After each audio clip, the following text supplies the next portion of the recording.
Lijep pozdrav poštovani gledatelji. Izvorište rijeke Korane završetak je Plitvičkih jezera, najstarijeg i najpoznatijeg nacionalnog parka u Hrvatskoj, a u Kupu se uljeva pokraj Karlovca. Tipična je to krška rijeka ispresicana brojnim slapovima. Dodajmo da će nevladine udruge mapirati sve barijere s ciljem njihova budućeg uklanjanja. No koliko je to potrebno? Korana je duga 142 km s visinskim padom oko 320 metara. Zapravo je nastavak Plitvičkih jezera. Teče vijugavim kanjonom preko Rakovice, Slunja, Barilovića sve do Karlovca. Na svojem putu do ušća u Kupu nekoliko puta mijenja svoje lice. U kišnom razdoblju i nakon otapanja snijega može je se vidjeti kako buja i ruši se niz slapove u uskim kanjonima. A ljeti, kad joj ponestane daha i vode, šumi brzacima kroz doline ili se lijeno preljeva preko kaskada. Vijuga poljima praveći male meandre koji daju poznati zmijolik oblik toku. U nekom trenutku za tih niskih voda Korana se odluči skriti u dužini od 10 kilometara i nestati u podzemlju, a onda se nizvodno opet pojavi na površini. I opet kroz kanjonski dio teče sve do Karlovca gdje se pretvara u nizinsku rijeku. U njoj su prisutne sedrena, ne bih rekla slapišta, ali sedrene prepreke, više kao na neki podvodni otoci sedreni, preko kojih se prelijeva. Ima svega nekoliko velikih pritoka, to su Mutnica koja dolazi iz područja Bosne i Hercegovine i Slunčica koja dolazi s područja grada Slunja. I onda zatim sve do Karlovca gdje prima rijeku Radonju, to je njezina desna pritoka, i pred samo ušće sa rijekom Kupom prima rijeku Mrežnicu. Korana je ulaskom Hrvatske u Europsku uniju postala dijelom Europske ekološke mreže Natura 2000. U njoj postoji značajna populacija autohtonih vrsta riba, slatkovodnih rakova, beskralješnjaka, zatim tu su i populacije kralješnjaka, na primjer vidre, i ona njome kao područjem ekološke mreže upravlja naša županijska javna ustanova. Cilj našeg upravljanja je u stvari sačuvati te ciljne vrste i ciljna staništa u što povoljnijem stanju, a to znači upravljati njima tako da se ne provode i ne odobravaju bilo kakvi projekti i zahvati koji bi tu biološku njezinu vrijednost mogli degradirati, odnosno smanjiti. Veći dio barijera na Korani stariji je od 100 godina, a čovjek ih je izradio kako bi mogao iskorištavati snagu vode. One su u gornjem toku, bržem su uglavnom rađene za potrebe vodenica, i u donjem toku su rađene i to su nekad bili industrijski objekti. Bile su to pilane, a vodna snaga koristila se za pogon strojeva. Glavnina ovih pregrada, posebno u brdskom dijelu, su stare pregrade, relativno niske, tako da na mnogim od njih praktički već za srednjih protoka vi imate mogućnost migracija ribe. Na kraju krajeva to su brane koje su temeljno rađene sa kamenom, koje su u međuvremenu i nataložile slojevi sedre i one imaju već svoju biologiju i svoju svrhu.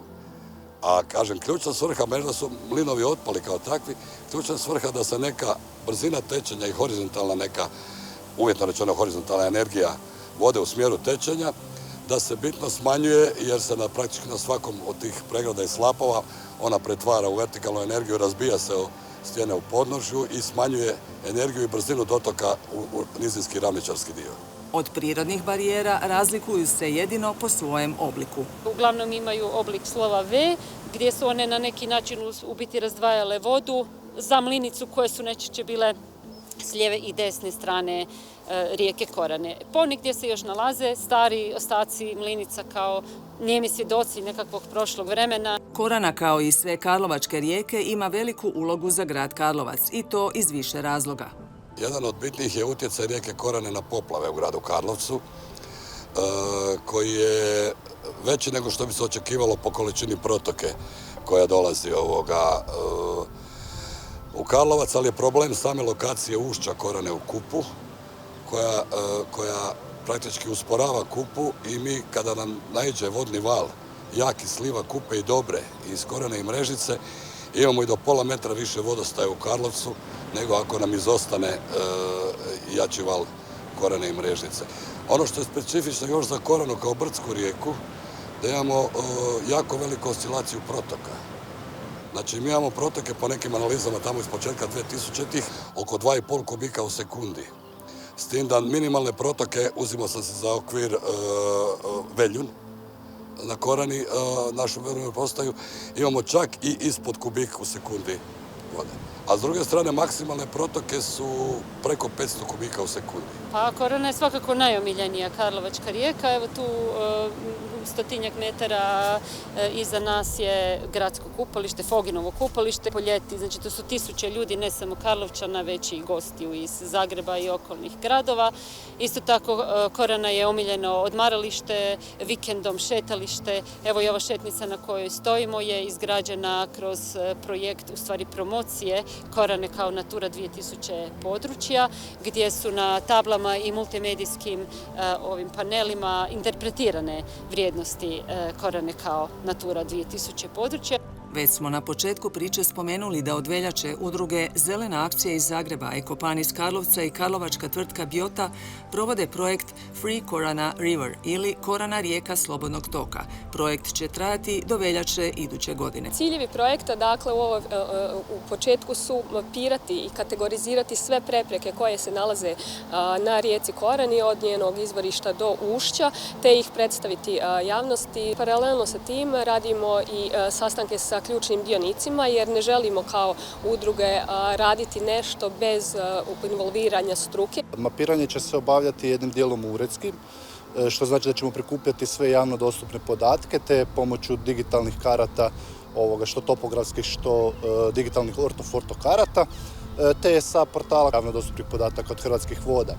Drugi dio se odnosi na terenski rad, te ćemo pregledavati prepreke i slično, što prirodne, što umjetne, sve će se kartirati, tako da se može vidjeti utjecaj njihov na gornji dio rijeke i na donji dio toka, a to će se gledati kroz fiziološko-kemijske elemente kao što je temperatura, otopljeni kisik i slično, te biološke kao što je prisutnost nekih indikatorskih vrsta, poput nekih vrsta riba ili biljaka, makrozobentosa i slično.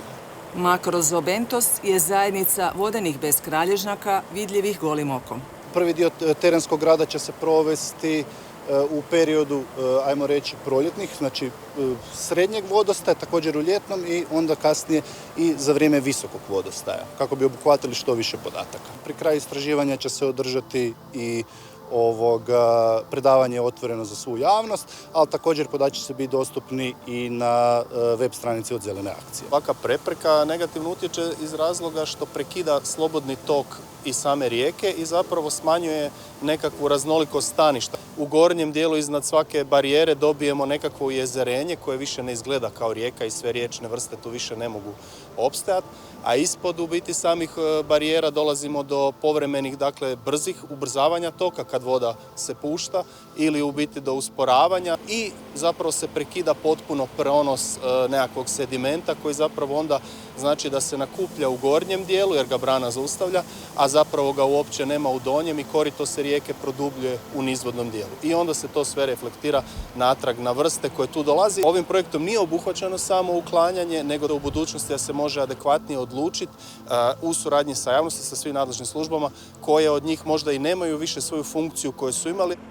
Projekt financira nizozemska zaklada European Open Rivers. Stava smo da bi bilo kakvo uklanjanje barijera na rijeci Korani, posebno u ovom brdskom dijelu gore uzvodnom, bilo izuzetno opasno za grad, jer bi dovelo do toga da bi nam brže voda doticala u nizinski ravni dio iz ovog krškog dijela i to bi moglo uzrokovati i kraj ovoga sustava obrane poplava. I dodatna stvar, kad govorimo o rijeci Korani u nizinskom dijelu, ovom ovdje sada u gradu i prigradskom, je bitnost rijeke Korane u stanju podzemnih voda.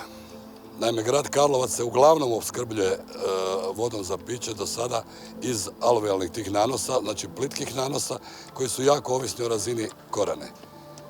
Ovim slapom ovdje, kada bi se uklonio ovaj u gradu, praktički bi potpuno se moralo odustati od vodocrpilišta Mekušje, koje se nalazi ovdje par stotina metara uzvodno. Mi smo stava da naravno one nepotrebne barijere koje nemaju svoju funkciju, koje značajno degradiraju biološku i ekološku komponentu rijeke, naravno da se može razmišljati o njihovom eventualnom uklanjanju. No podsjetimo, Korana je hidrološki gledano jedinstvena cjelina s Plitvičkim jezerima. To je iznimno važno jer je 2008. u nju unešen signalni rak, invazivna strana vrsta. Ima ga još u Muri, Dravi i odnedavno u rijeci Jadro. Hrvatska je obvezna uklanjati ga jer je na takozvanoj crnoj listi Europske unije. On ima izrazito negativan utjecaj na sve vrste koje su u riječnom ekosustavu prisutne, desetkuje sve vrste beskralješnjaka, desetkuje faunu riba, uzrokuje materijalnu štetu na način da se ukapa u obale i onda kod visokih voda dolazi do erozije i jednostavno ta obala bude odnesena. Stručnjaci javne ustanove Natura Viva provode projekt kontrole populacije signalnih rakova tako što ih izlovljavaju i nastoje zadržati unutar granica sadašnje rasprostranjenosti. Jer u uzvodnim dijelovima živi autohtona zavičajna populacija rakova koji su strogo zaštićeni. Na svaki mogući način ćemo pokušati spriječiti raka signalnog da dođe uzvodno prema Plitvičkim jezerima. A zašto to govorim? Zato što u toj situaciji, vrlo specifičnoj situaciji, znači kada imamo prisutnu jednu tako jako invazivnu vrstu, u stvari barijere u riječnom koritu rade za nas. Barijere su mjesta gdje ih možemo populaciju adekvatnije kontrolirati. Uklanjanjem barijera zapravo se otvara put ne samo migraciji autohtonih riba i beskralježnjaka nizvodno, nego i mogućoj migraciji signalnog raka uzvodno. Stoga, prije ikakvog uklanjanja barijera, ističe, valja provesti široku stručnu analizu uz multidisciplinarni pristup.